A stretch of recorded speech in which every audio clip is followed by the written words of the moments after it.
Hi hello Mysuru local city JCB ವರ್ಕ್ಗೆ ಸ್ವಾಗತ ಸುಸ್ವಾಗತ.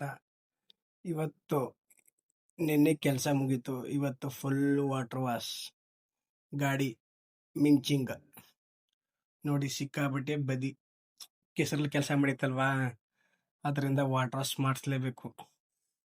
ನೋಡಿ ಎಷ್ಟೈತೆ ಬದಿ. ಇವತ್ತು ಅದರಿಂದ ಆಡ್ತಾ ಬದಿಯಿಂದ ಗಾಡಿ ಬೇರೆ ರಿಪೇರಿ ಆಗೋಯ್ತು. ಸಪ್ಲೇಜರ್ದು ರ್ಯಾಮ್ ಬತ್ತಲ್ಲ, ರ್ಯಾಮೇ ಕಟ್ಟಾಗೋಯ್ತು. ಪಿಲ್ಲರ್ ಗುಂಡಿ ತೆಗಿಬೇಕಾದ್ರೆ ಓನರ್ಗ ತುಂಬಾ ಕಷ್ಟ ಈ ಥರ ಆದರೆ. ನಾನು ಎಷ್ಟೋ ಟ್ರೈ ಮಾಡಿದೆ, ಬಟ್ ಅದು ಏನು ಮಾಡೋಕ್ಕಾಗಿಲ್ಲ, ಕಟ್ಟಿ ಆಗೋಯ್ತು.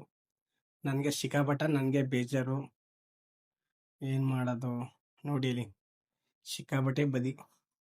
ಅವರು ವಾಟರ್ ವಾಶ್ನವರು 1 to ಡಬಲ್ ರೇಟು. ಸಿಕ್ಕಾಬಟ್ಟೆ ಬದಿ ಆಯ್ತಲ್ವಾ, ಅದರಿಂದ ನೋಡಿ ಹೆಂಗ್ ನಿಂತೈತೆ ನನ್ನ ರಥ. 2 ಸತ 3 ಸತ ತೊಳೆದಿರೋದು. ಪಾಪ ಕ್ಲೀನಾಗಿ ತೊಳ್ಕೊಟ್ರು, ಬದಿನಲ್ವಾ. ಯಾಕಂದ್ರೆ ಬೇರೆ ಕಡೆ ಹೋದ್ರೆ ಏನು ಬದಿಯೆಲ್ಲ ಮೆತ್ಕೊಂಬಂದೈತೆ ಅಂತ. ಓಕೆ ಬಾಯ್.